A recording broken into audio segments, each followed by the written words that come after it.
Subscribe कीजिए हमारे channel को और बेल आइकॉन को दबाइए हमारी लेटेस्ट वीडियो सबसे पहले देखने के लिए।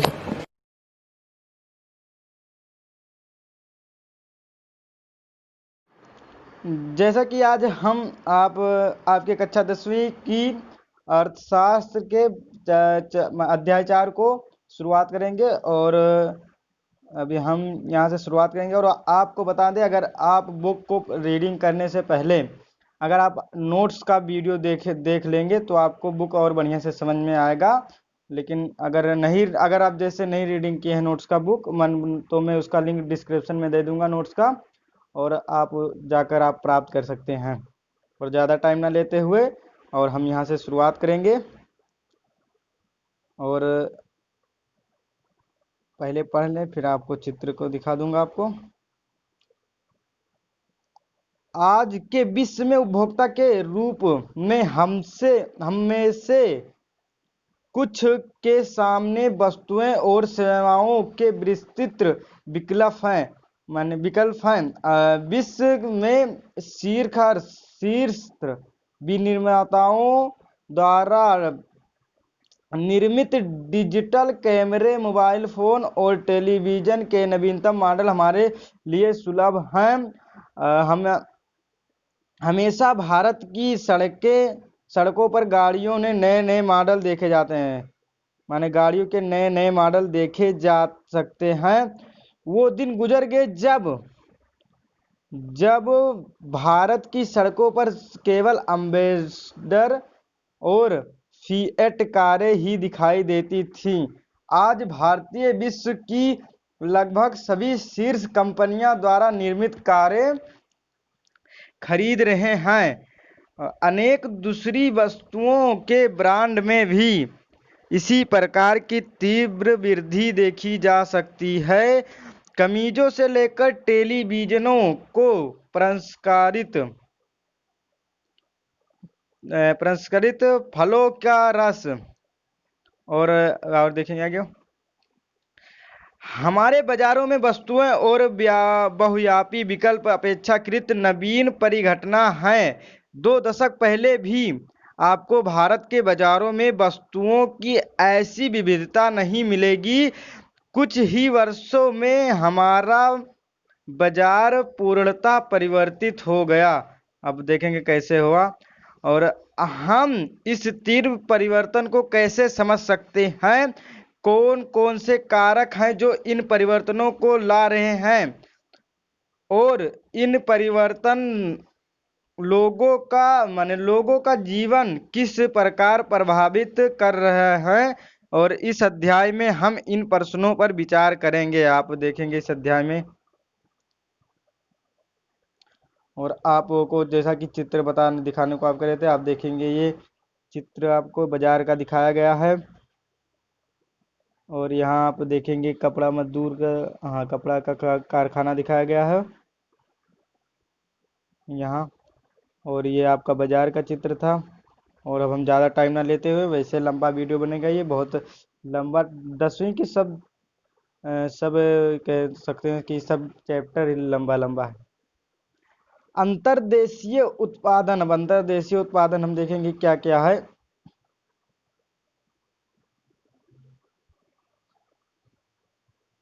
और 20वीं शताब्दी के मध्य तक उत्पादन मुख्यतः देशों की सीमाओं के अंदर ही सीमित था, माने 20वीं शताब्दी के मध्य तक इन देशों की सीमाओं को लांघने वाली वस्तुएं में केवल कच्चा माल, खाद्य पदार्थ और तेल उत्पाद ही थे। भारत जैसे उपनिवेशों से कच्चे माल एवं खाद्य पदार्थ निर्यात होते हैं। भारत से देखेंगे आप क्या क्या निवेश होता है। उपनिवेशों से कच्चा माल एवं खाद्य पदार्थ, खाने योग्य वाला पदार्थ निर्यात होते हैं और दूसरे वस्तुओं का आयात होता है। अब दूसरे वस्तुएं देखेंगे क्या क्या भारत मंगाता है। माने व्यापार ही दूरस्थ देशों को आपस में जोड़ने का मुख्य जरिया था। यह बड़ी कंपनियों, जिन्हें बहुराष्ट्रीय कंपनियां कहते हैं, माने जो बड़ी कंपनियां होती हैं उन्हें बहुराष्ट्रीय कंपनियां कहा जाता है। और हम देखेंगे और देखेंगे के परिदृश्य पर उभरने से पहले का युग, माने बहुराष्ट्रीय कंपनियों के परिदृश्य। एक बहुराष्ट्रीय कंपनी वह है, अब देखेंगे बहुराष्ट्रीय कंपनी क्या है, जो एक से अधिक देशों में उत्पादन पर नियंत्रण अथवा स्वामित्व रखती है। बहुराष्ट्रीय कंपनियां उन प्रदेशों में कार्यशील तथा उत्पादन के लिए कारखाने स्थापित करती हैं जहां पर उन्हें सस्ता श्रम और अन्य संसाधन मिल सकें, जैसे कच्चा माल मिल सकते हैं, और उत्पादन लागत में कमी करने तथा अधिक लाभ कमाने के लिए बहुराष्ट्रीय कंपनियां ऐसी करती हैं। निम्न उदाहरण पर करते हैं, जैसे अब निम्न उदाहरण पर विचार करते हैं, देखेंगे क्या उदाहरण में क्या बताया गया है। बहुराष्ट्रीय कंपनी द्वारा उत्पादन का विस्तार। अब आप देखेंगे औद्योगिक उपकरण बनाने वाली एक बड़ी बहुराष्ट्रीय कंपनी संयुक्त राज्य अमेरिका के अनुसंधान केंद्र में अपने उत्पादनों का डिजाइन तैयार करती है और उसके पुर्जे चीन में विनिर्मित, फिर इन्हें जहाज में लादकर मेक्सिको और पूर्वी यूरोप ले जाया जाता है, जहां उपकरण के पुर्जे जोड़ा जाता है और तैयार उत्पाद को विश्व भर में बेचा जाता है। इस बीच कंपनी की ग्राहक सेवा का भारत स्थित कॉल सेंटरों के माध्यम संचालन किया जाता है। आपको कॉल सेंटर को दिखा दें, आप देखेंगे बेंगलुरु में, बेंगलुरु में है ये, और हम अब इसका देखेंगे, पूर्व विस्तार बताएगा आपको। इस उदाहरण में बहुराष्ट्रीय कंपनी केवल वैश्विक स्तर पर ही अपना तैयार उत्पाद बेच रही है, बल्कि अधिक महत्वपूर्ण यह है कि वस्तुएं और सेवाओं का उत्पादन विश्व स्तर पर कर रही है। परिणामतः उत्पादन प्रक्रिया क्रमशः जटिल ढंग से संगठित हुई है। उत्पादन प्रक्रिया छोटे भागों में विभाजित है और विश्व भर में फैली हुई है। ऊपर दिए गए उदाहरण में चीन एक सस्ता विनिर्माण केंद्र होने का लाभ प्रदान करता है और मेक्सिको और पूर्वी यूरोप के बाजारों में अपनी निकटता के कारण लाभप्रद। भारत में अत्यंत कुशल इंजीनियर उपलब्ध हैं जो उत्पादन के तकनीकी पक्षों को समझ सकते हैं।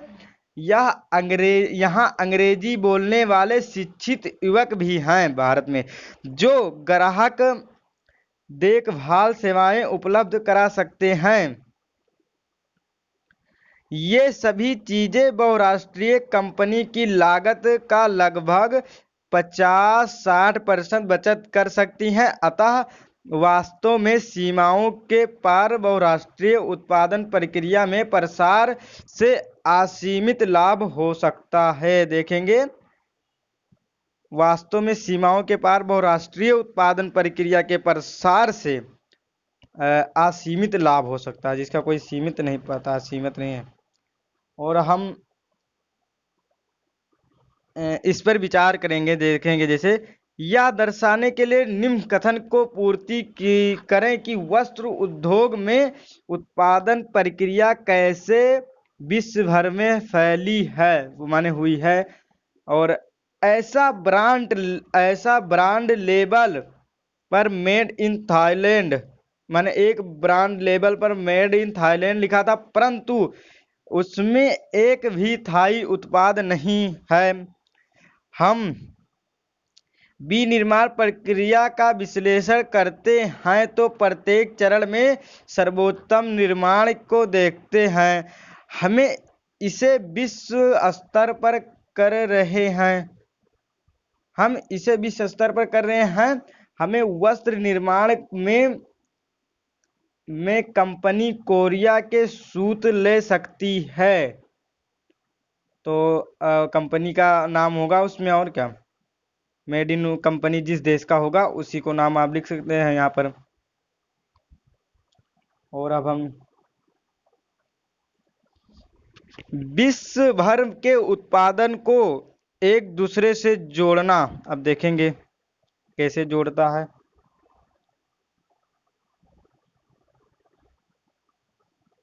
सामान्य बहुराष्ट्रीय कंपनियां उसी स्थान पर उत्पादन इकाई स्थापित करती हैं जो बाजार के नजदीक हो, जहां लागत कम लागत पर कुशल और अकुशल श्रम उपलब्ध हो, और जहां उत्पादन के अन्य कारकों की उपलब्धता सुनिश्चित हो। साथ ही बहुराष्ट्रीय कंपनियां सरकारी नीतियों पर भी नजर रखती हैं जो उनके हितों का देखभाल करती है। आप बाद में इस अध्याय में सरकारी नीतियों के बारे में पढ़ेंगे, माने हम लोग अभी आगे पढ़ेंगे। और इन परिस्थितियों को सुनिश्चित करने के बाद ही बहुराष्ट्रीय कंपनियां उत्पादन के लिए कार्यालयों और कारखानों की स्थापना करती हैं। और परिसंपत्ति, जैसे परिसंपत्ति आप देखेंगे क्या क्या है, जैसे भूमि, भवन, मशीन और अन्य उपकरणों की खरीद में व्यर्थ की गई मुद्रा को निवेश कहते हैं। आप निवेश का डिफिनीशन पा चुके हैं। जैसे भूमि, भवन, मशीन और अन्य उपकरणों की खरीद की व्यय की गई मुद्रा को निवेश कहते हैं। बहुराष्ट्रीय कंपनियों द्वारा किए गए निवेश को विदेशी निवेश कहा जाता है। विदेशी निवेश किसे कहा जाता है अब आप देख सकते हैं। कोई भी निवेश इस आशा से किया जाता है कि ये परिसंपत्तियां लाभ अर्जित करेंगी। और फिर देखेंगे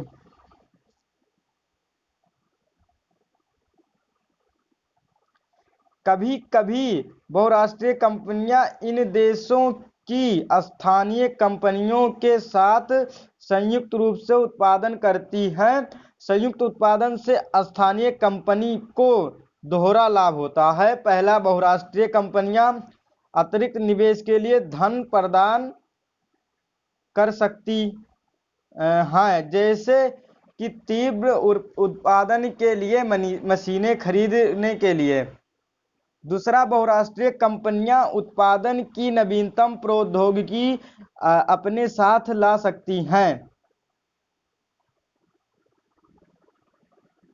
और अब हम देखेंगे एक माने जो फैक्ट्री का मालिक क्या करा, हम इस कारखाने को दूसरे देश में स्थानांतरित देंगे, यहाँ पर यह खर्चीला हो गया है। माने यहाँ पर अधिक मजदूर देखेंगे, बेहतर माहौल और अधिक मजदूरी चाहिए किसानों को, इसलिए यह कह रहा है कि अधिक खर्चीला हो गया है।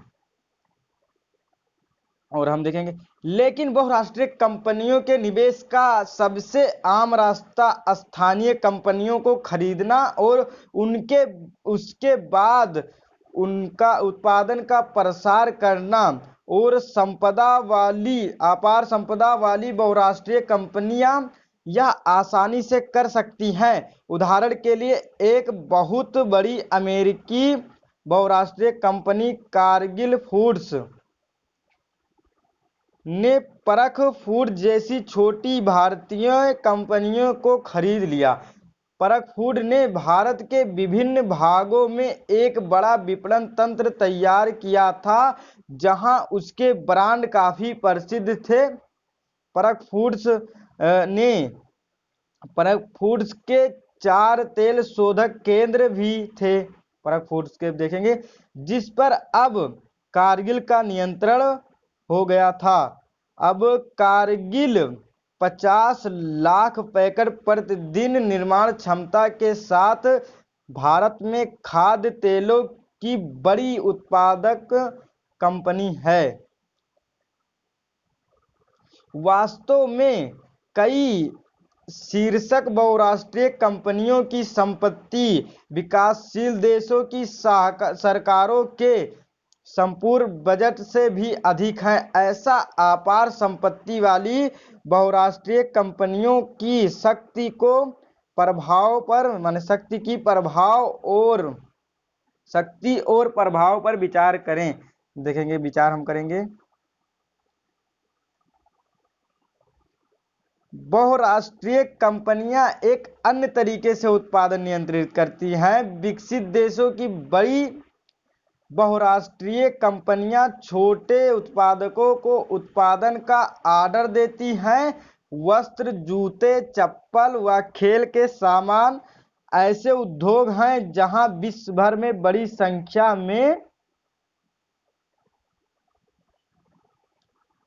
संख्या में छोटे उत्पादकों द्वारा उत्पन्न किया जाता है। बहुराष्ट्रीय कंपनियों को इन उत्पादकों की आपूर्ति की जाती है, फिर इन को अपने ब्रांड नाम से ग्राहकों को बेचती है और इन बड़ी कंपनियों में दूरस्थ उत्पादकों के मूल्य, गुणवत्ता, आपूर्ति और श्रम शर्तों का निर्धारण करने के लिए प्रचंड क्षमता होती है। अब प्रचंड क्षमता हम देखेंगे। इस प्रकार हम देखते हैं बहुराष्ट्रीय कंपनियां कई तरह से अपने उत्पादन कार्य का प्रसार कर रही हैं और विश्व के कई देशों की स्थानीय कंपनियों के साथ पारस्परिक संबंध स्थापित कर रही हैं और स्थानीय कंपनियों के साथ साझेदारी द्वारा आपूर्ति के लिए स्थानीय कंपनियों का इस्तेमाल करके और स्थानीय कंपनियों से निकट प्रतिस्पर्धा करके अथवा उन्हें खरीदकर बहुराष्ट्रीय कंपनियों दूरस्थ स्थानों के उत्पादन पर अपना प्रभाव जमा रही हैं। परिणामतः दूर दूर स्थानों पर फैला उत्पादन परस्पर में संवादित हो रहा है। और अब हम देखेंगे, आप पढ़कर इसे आप हल कर सकते हैं और हम देखेंगे, नहीं तो वीडियो ज़्यादा लंबा हो जाएगा आपका। विदेश व्यापार और बाजारों का एकीकरण। अब देखेंगे विदेशी व्यापार से हमारे देश में बाजारों को क्या हुआ। इस समय तो चीन वालों को भगाया जा रहा है, माने चीन वाले सामानों को तो इंडिया वाले बहिष्कार कर रहे हैं। लेकिन हम देखो शुरुआत कर, लंबे समय से विदेश व्यापार विभिन्न देशों को आपस में जोड़ने का मुख्य माध्यम रहा। इतिहास में आपने भारत और दक्षिण एशिया के पूर्व और पश्चिम के बाजारों से जोड़ने वाले व्यापार मार्गों और इन मार्गों से होने वाले गहन व्यापार के बारे में पढ़ा होगा। आप इतिहास में पढ़ा होगा, माने कि आपको पता होगा, 7th में था ये आपके इतिहास में। आपको यह भी याद होगा कि व्यापारिक हितों के कारण ही व्यापारिक कंपनियां जैसे ईस्ट इंडिया कंपनी भारत की ओर आकर्षित हुई। आखिरकार विदेशी व्यापार का बुनियादी कार्य क्या है, अब इसे हम देखेंगे इसी टॉपिक पे।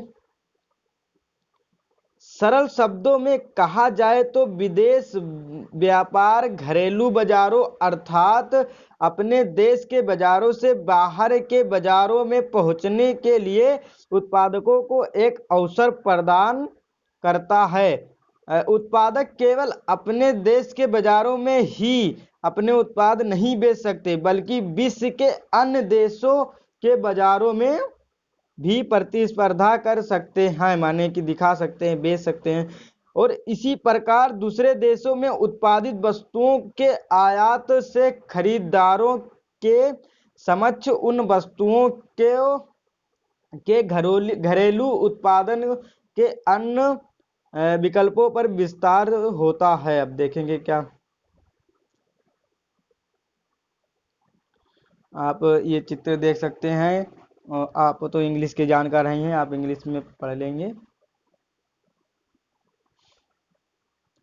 हम भारत के बाजार और चीनी खिलौनों के प्रभाव के उदाहरण द्वारा विदेश के व्यापार को प्रभाव का अध्ययन करते हैं। जैसे अब देखेंगे भारत में चीन के खिलौने, अब देखेंगे चीन का खिलौना, अब तो चीन का सामान आना रुक गया 2020 में।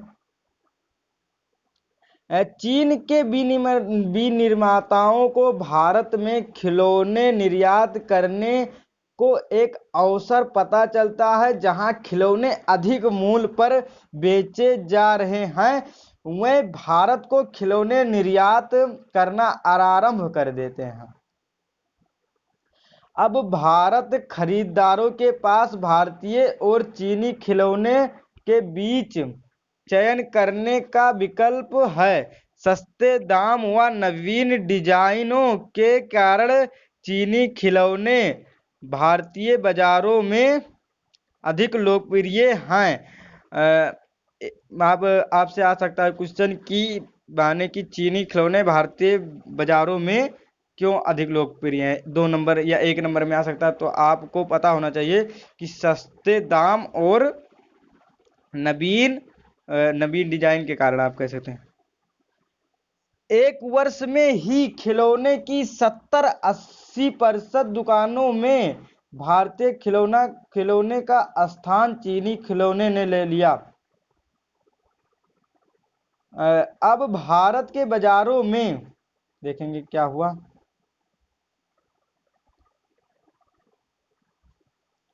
खिलौने पहले की तुलना में सस्ते हैं, भारत की तुलना में माने सस्ते हैं चीन के। यहाँ क्या हो रहा है, व्यापार के कारण चीनी खिलौने भारत के बाजारों में आए और भारतीय और चीनी खिलौने की प्रतिस्पर्धा माने आपस में टकराव में चीनी खिलौने बेहतर साबित हुए और भारतीय खरीदारों के सक्षम कीमत पर खिलौने के अपेक्षाकृत अधिक विकल्प हैं। इससे चीन के खिलौना निर्माताओं को अपना व्यवसाय फैलाने के लिए एक अवसर प्राप्त होता है और इसके विपरीत भारतीय खिलौना निर्माताओं को हानि होती है, क्योंकि उनके खिलौने कम बिकते हैं।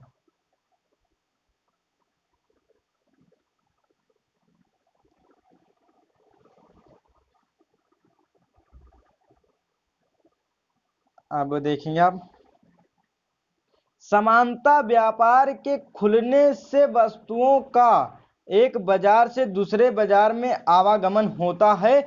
बाजार में वस्तुओं के विकल्प बढ़ जाते हैं। 2 बाजारों में एक ही वस्तुओं का मूल्य एक समान होने लगता है। अब 2 देशों के उत्पादक एक दूसरे से हजारों मील दूर होकर भी एक दूसरे के प्रति स्पर्धा कर सकते हैं और इस प्रकार विदेश व्यापार विभिन्न देशों के बाजारों को जोड़ने या एकीकरण में सहायता करता है। और जोड़ने और एकीकरण का भी हम देखेंगे।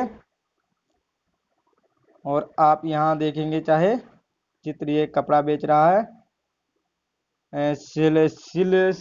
सिलाए वस्त्रों के एक छोटे व्यापारी बहुराष्ट्रीय कंपनी के ब्रांड और आयात दोनों की कड़ी प्रतिस्पर्धा का सामना करते हुए।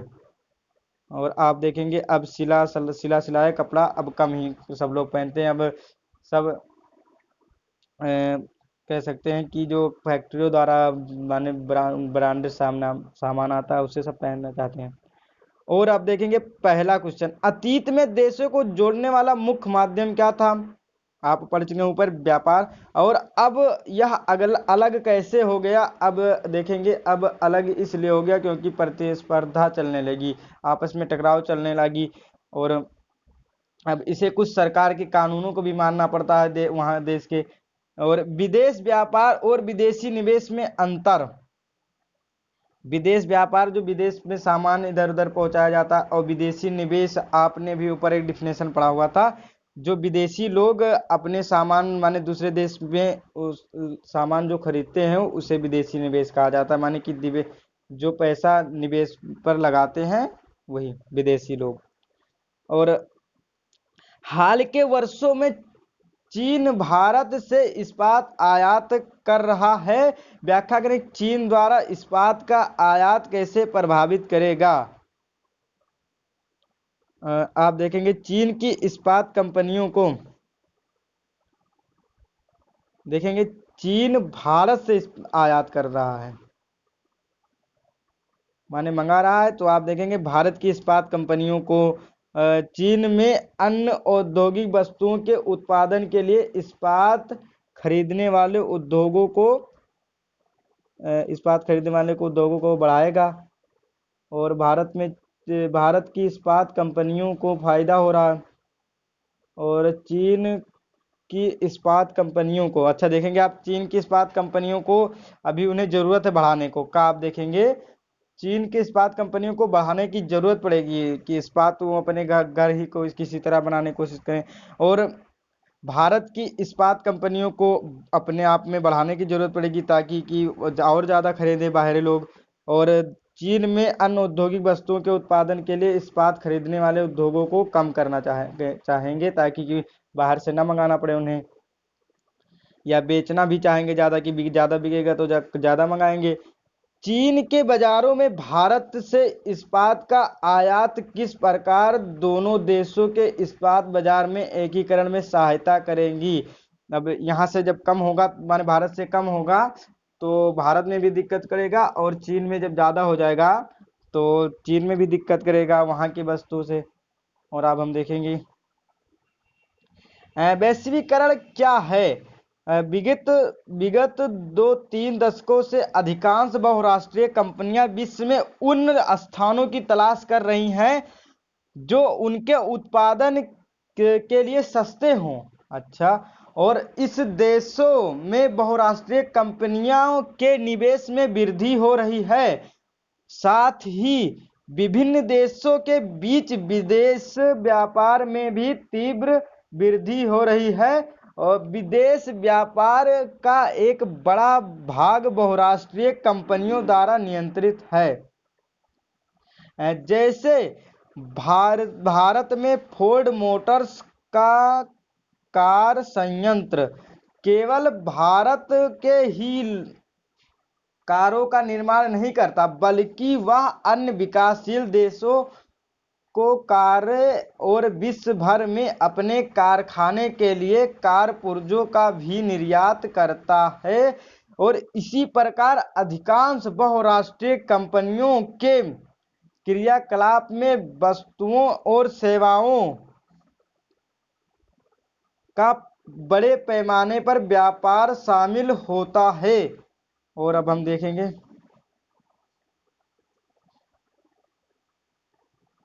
आप देख सकते हैं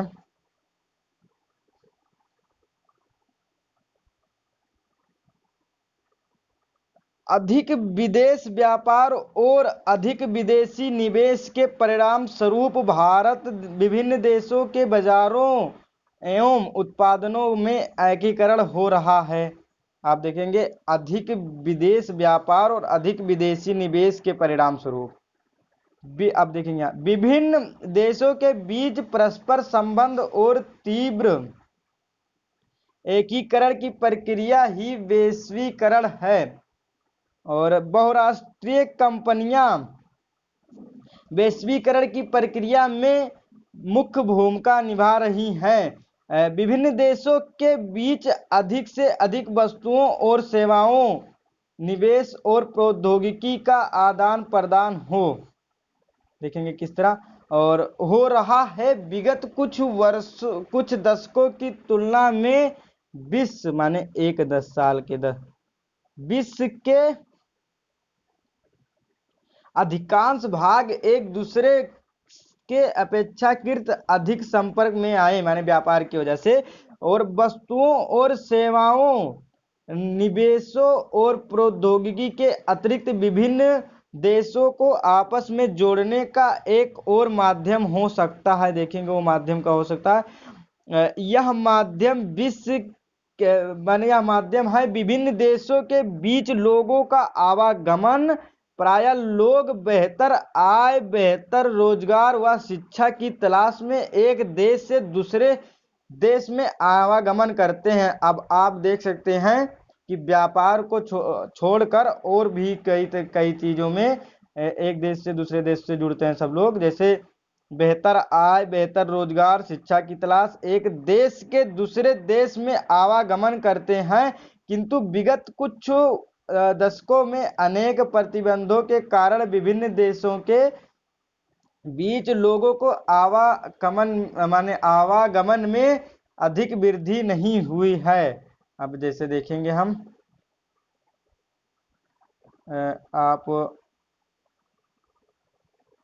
आप चाहें तो हल कर लें, वैसे थोड़ा सा हल करा देंगे आपको।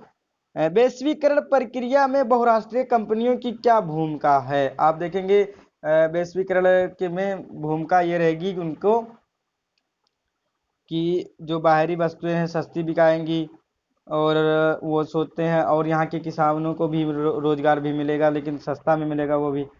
वह कौन से विभिन्न तरीके हैं जिनके द्वारा देशों को परस्पर संबंधित किया जा सकता है? आप देखेंगे भी, आपको ऊपर भी बताया हूँ तत्काल, कि जैसे कोई रोजगार के लिए, अधिक वेतन के लिए जाएगा। सही विकल्पों का चयन करें। देश को जोड़ने से वैश्वीकरण का परिणाम होगा उत्पादकों के बीच कम प्रतिस्पर्धा, कम थोड़ी नहीं होगा, और उत्पादकों के बीच अधिक स्पर्धा होगी। उत्पादकों के बीच प्रतिस्पर्धा में परिवर्तन नहीं होगा। वैश्वीकरण के परिणाम होंगे माने कि अधिक प्रतिस्पर्धा होगी, आप कह सकते हैं।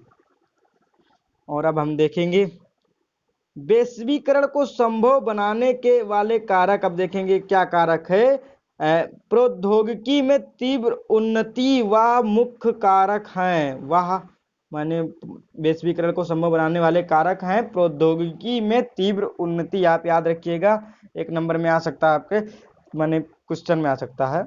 और इस जिनसे वैश्वीकरण की प्रक्रिया को उत्प्रेरित किया है। और जैसे विगत 50 वर्षों में परिवहन प्रौद्योगिकी में बहुत उन्नति हुई है, इसने लंबी दूरियां तक वस्तुओं की तीव्र आपूर्ति को कम लागत या संभव किया है। और आप ये आप पढ़ सकते हैं, आप मन ज़्यादा कुछ इसमें नहीं बताया गया है, आप इसे चाहे तो वीडियो पॉज कर पढ़ दें आपको, ताकि दिक्कत न। वस्तुओं को कंटेनरों में रखा गया है, जिससे इन्हें जहाजों, रेलों, वायुयानों और ट्रकों पर बिना क्षति के लादा जाए, बिना नुकसान के। कंटेनरों से ढुलाई लागत में भारी बचत हुई है, जो माल को बाजारों तक पहुंचाने की गति में वृद्धि। इसी प्रकार वायु यातायात की लागत गिरावट आई है। परिणामतः वायुमार्ग से अपेक्षाकृत अधिक मात्रा में वस्तुओं का परिवहन संभव हुआ है। और अब हम देखेंगे इसे भी अधिक उल्लेखनीय है सूचना एवं प्रौद्योगिकी का विकास। इससे भी अधिक उल्लेखनीय है सूचना और प्रौद्योगिकी। आप देखेंगे इसके बारे में। वर्तमान समय में दूर संचार, कंप्यूटर, इंटरनेट के क्षेत्र में प्रौद्योगिकी दुर्गति से परिवर्तित हो रही है। दूर संचार सुविधाओं, टेलीग्राफ, टेलीफोन, मोबाइल फोन और एवं फैक्स देखेंगे। आप वो को टेलीग्राम से याद आया कि आप इस माने कि मेरे टेलीग्राम छोटू जेएनबी पर जाकर आप पा सकते हैं, इसका पीडीएफ आप पा सकते हैं।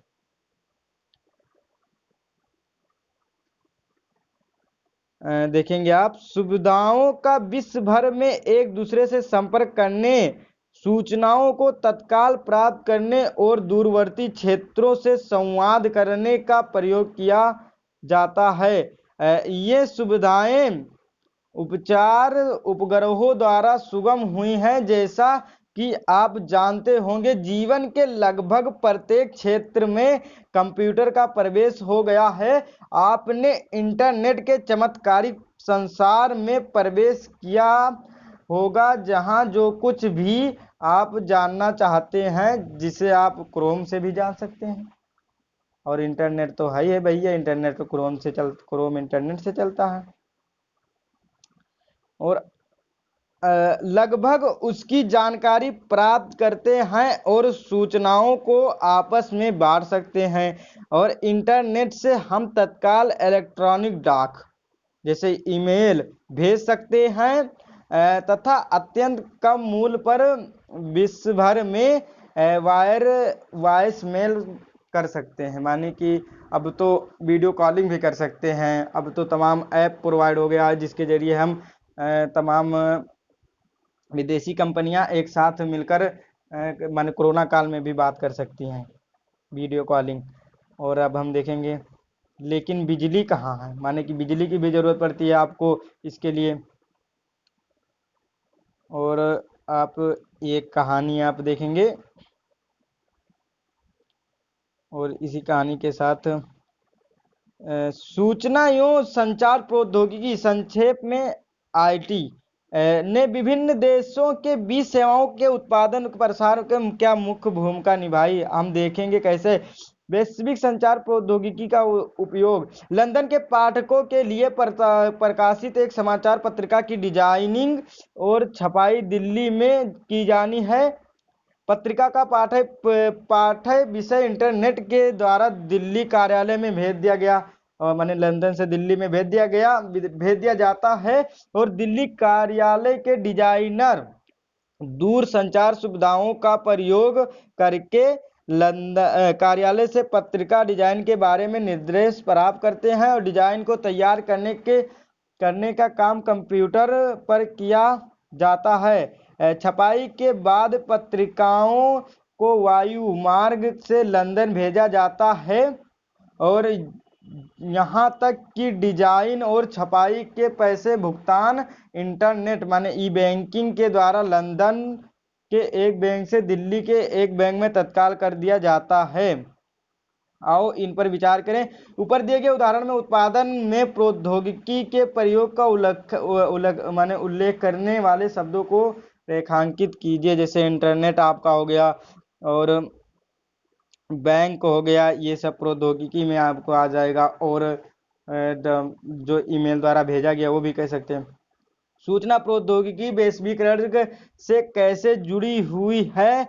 क्या सूचना प्रौद्योगिकी के प्रसार के बिना वैश्वीकरण संभव है?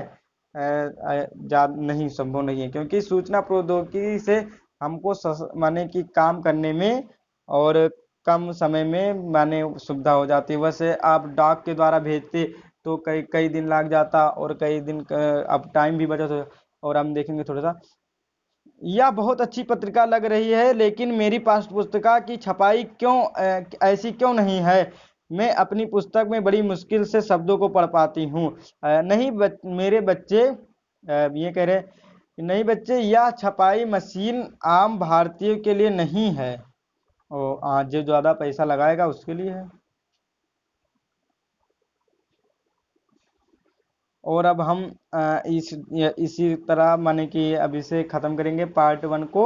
और पार्ट 2 में आप माने इसका लिंक मैं डिस्क्रिप्शन में दे दूंगा, और नहीं तो ये वीडियो ज़्यादा लंबा हो जाएगा, आपको भी देखने में टाइम लगेगा।